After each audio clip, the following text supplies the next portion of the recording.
first start by what happened yesterday with the U.S. Patent Office and just get your reaction to that. Well, I think it's good when our government institutions make decisions that reflect the values that we want as a society. And this certainly is a value of mutual respect that they're deciding upon. There is no longer an issue about whether or not the R term is a bad term. It is defined in the dictionary. There's really no gray area in that.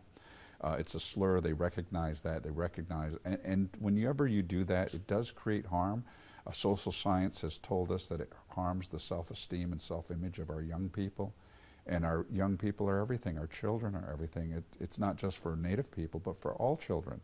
This is something that affects and hurts everyone. What the U.S. Patent Office did yesterday doesn't mean that the team has to change its name. It seems symbolic more than anything. Do you think that there's one particular thing that might be able to give this some teeth to actually get something changed? Well, it is a decision that will affect their ability to keep, if it is upheld on appeal, the decision is going to appeal, and that's what everybody does when they lose an argument like this. They're going to appeal. But you would think it's unfortunate that pressure like this has to be brought to bear on a $9 billion industry, and the team owner is also a billionaire. You'd think that the basic sense of morality, decency, and civility would prevail and tell them that this is not something you should do. I mean, the Cooperstown kids on their own in Cooperstown High School decided on their own initiative to change the name because they knew the harm it does and the offensive nature of it. We live in a society now where the values of mutual respect and inclusivity are important to us. And we're a society now that elected a first black president.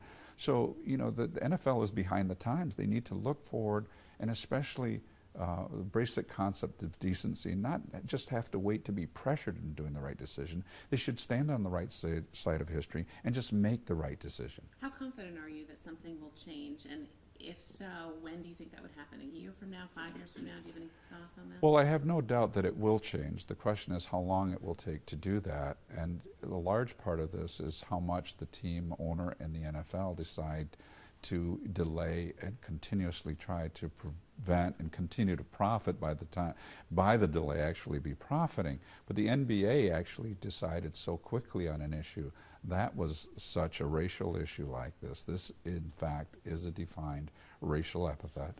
So how long does the NFL delay doing something about it? And unfortunately, you know, the legacy that they're promoting is the George Preston Marshall legacy, which was an avowed racist segregationist. And the longer they delay the decision, the more they embed themselves and align themselves with George Preston Marshall's legacy, which is an unfortunate thing in our country today. For those who don't understand, who don't quite understand why the term is derogatory, what can you say to them to explain it? Well, we know a lot of people don't mean anything by the fact they're fans or by the fact they may be using a term they don't realize. But American Indians for many years didn't have the resources or the numbers to make either a political statement or a media statement or bring it to the attention of the American public. But now we have. And that's what's an amazing thing about this country is when many people know something and the change does happen. There were many times in our history as a country where decisions were being made that we didn't agree. Slavery lasted for, even though the ideals of America was all men are equal and should be free. Women's rights, there weren't women's rights. Segregation. Washington NFL team was the last team in the NFL to integrate, and George Preston Marshall deliberately and tried to prevent that. And the things that he said in his legacy, unfortunately, is being reflected in the delay and intransigence of the current NFL management and the team owner.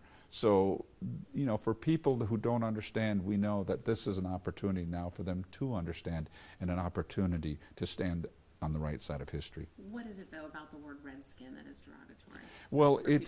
Well, because it was always used as a slur. It was a name that was screamed at our people when we were slaughtered, when we were forced off our lands, when our culture and legacy as a people were being obliterated, and our children were being forced into boarding schools. This was a derogatory name. It always has been. It really came from the fact that bounties were paid for scalps of Indian people, and they, in fact, because of the blood, were in fact redskins. So this is the actual history of it. And people today, the NFL, unfortunately, And the owner can try to say that it's some kind of an honor, but they're just saying that because they want to continue to profit from it. This is defined, the government institutions have defined it as a disparaging term. There's no gray area in this term any longer. And we know a lot of people don't know its history, but now that they do, we know that a lot of right-minded people will know that it's the right decision, that this shouldn't be. We're not trying to make life difficult for us or for the NFL. We're sponsors of the NFL. We sponsor the Buffalo Bills. We want the team to succeed, but on the right terms. Have you had an opportunity to speak one-on-one with Dan Snyder? No, I haven't. Okay. And we have met with some of the league representatives. And Adolfo Birch, which in fact himself is a black man, it was pretty tragic to see him defend as a black man the legacy of George Preston Marshall and actually suggest that the name is not a slur, and it's sort of sad, but nonetheless that's the reality of what we have to deal with. But we know things will change, and we hope they would change on the right terms and for the right reasons. Dan Snyder, as you know, has said, no way, no how, it's not going to change. If you had the opportunity to sit across from him, what would you want to say to him? Well, history is littered with people who say they're never going to change. I mean, the people who wanted slavery to continue, I'm sure they had similar arguments. I mean, many of us had the opportunity to see Abraham Lincoln, story about when the passage of the proclamation to free the slaves and to change all of that, the Emancipation Proclamation. I'm sure people fought against women having equal vote, equal say in this country, and yet they were citizens, and people who were against segregation, all of the economic arguments. You know, and the arguments that we've been doing it such a long time, why should we change it, look how it's going to hurt our country. All those arguments have been made before, but our country has prevailed. The right thinking of America has prevailed, and the future is for our people to have a society that's more inclusive and respectful, for these are the very ideals on which this country was founded. To hear people like President Obama, Harry Reid, Bob Costas, really high-profile people on a national level speak out about this, what was that like for you to hear them talk about it? Well, I think it's a victory for decency. It's a victory to see leaders understand how important this is as an issue to our society. It's not just an issue for American Indians, it's an issue for all of our children, that we all need to learn, and we all value mutual respect and inclusiveness. And that's what the Cooperstown's kids saw us and did something that these billionaire team owners are willing to do and refuse to do. So it's about what we want as a society as a whole, and that's what's critically important to all of us. This is a conversation that's been going on for, what, 30 years maybe or something? Well, since the dispossession of Native people and their unfortunate attacks on our people, yeah, it's been going on quite some time. But there seems to be the name itself, yeah, about 80 years using that particular name. There seems to be a tremendous media campaign, though. We're seeing commercials all over the place, and you know, you are speaking out on not just with local stations, but on a national basis.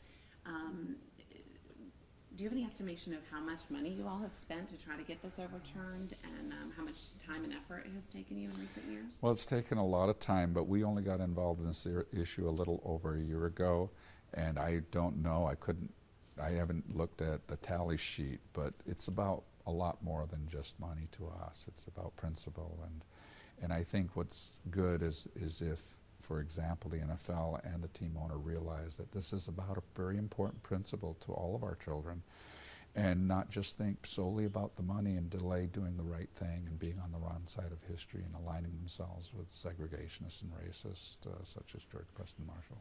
And then I guess just lastly, do you think that it will take the actual fans themselves, maybe not attending games or expressing some sort of civil disobedience towards the team to get Dan Snyder to change his mind? Do the fans have some sort of role in this? Hard to gauge that, but I know George Preston Marshall, who refused to integrate until he was told and threatened by the U.S. government that he would no longer be able to use RFK Stadium to play football, and it took some time. So I don't, people who get, are wealthy and arrogant and feel they have entitlement over other people, very hard to get them to listen to other people. But there's a lot of different things that could happen. I mean, the NBA made a decisive decision very quickly. I think in this situation, if players decided that this was not something they wanted to participate or couldn't anymore. That's certainly a possibility. I think if sponsors, for example, realize that we don't want to be part of a racist legacy. We want to change what we stand for as a sponsor and spend our money in a way that's on the right side of history. I think any of those issues probably and unfortunately will be a financial lever that will probably force a change. But you know, it's a shame that it has to be forced. It would be nice if they just did it and came out front and said, look, we've thought about it. We think it's probably the right, we know it's the right thing to do, and let's make a change. Look, let's face it, the fans are not going to go away simply because the name has changed. Abe Pollin, who owned the Washington Bullets, changed the name on his own volition. Just simply because, not because he was pressured, but because he, in his own thinking, knew that Bullets was associated with violence. He wanted to have a different name. Nobody changed. The fan base isn't going to change. So that's not an issue. It's an issue of doing the right thing and being on the right side of history. Have you reached out to players or sponsors? Yes, we have. We've sent letters to all of the players in the NFL. Richard Sherman, Champ Bailey, Art Monk, Darryl Green, all of these athletes, Hall of Famers. Richard Sherman's currently playing in the NFL, all spoke against the name, and more, Terry Bradshaw. I mean, this is not just an issue about American Indians and their children, their lifestyle. It's about all of our children. It's about what America and we want as a society to have, as a society, the kind of society we want our children to grow up in. And you think this will change during the course of your life? Oh yeah, I think so. Yeah, I'm pretty sure. I think I'll be around for a little bit longer. Great, thank you Yeah. very much. All right, thank you. If you don't mind, sir, I do have one question. Yeah. And I apologize for Oh, no, you're stepping fine. That's all right. around. No, you're fine. You mentioned Cooperstown High School Yeah. and how they changed their name. Oriskany School District is right in your backyard. Have you reached out to that district to gauge the interest in having them change their name, which is the same as the Washington team? Well, I think eventually we will. I think for now we're focusing on the team that represents our nation's capital to America and actually the rest of the world. They're a $9 billion industry. They're looking to expand their franchise globally. And one of the United Nations Special Rapporteur on Human Rights said that this was an unfortunate use of a term that denigrates American Indian people. So we know that this is an issue more nationally, and I think right now we're focusing our attention on the Washington team, and partly because of the Cooperstown's kids and what an inspiration they were to all of us. But we think eventually and inevitably we are going to be seeking not using that racial slur with any sports team anywhere in America. There's no place in America, not with the values that we espouse as a society, and that name should be relegated to the scrapbook of history.